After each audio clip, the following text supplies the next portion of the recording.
Kagaya ng anong pangalan mo, saan ka nakatira, ilang taon ka na, saan ka nag-aaral, sinong nanay at tatay mo.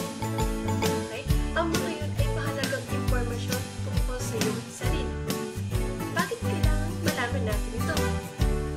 Narito, ka.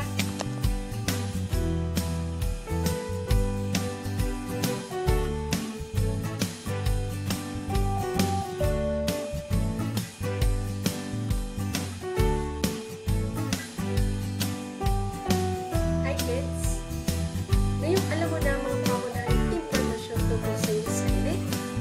Kaya mo na bang ipakilala mo yung sarili? Madali lang.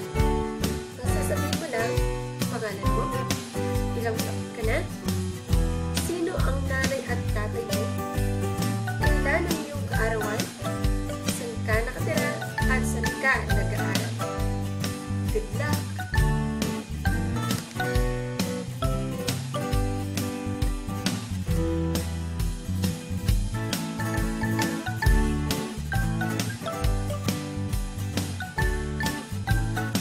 Ako po si Jovelda Lusong. Ako po ay 6 na taong gulang. Ipinanganak po ako noong Disyembre 14, 2014. Anak po ako ni Joel at Vilma. Nakatira po ako sa Sitio Pandan, Anupol, Bamban, Tarlac. Nag-aaral po ako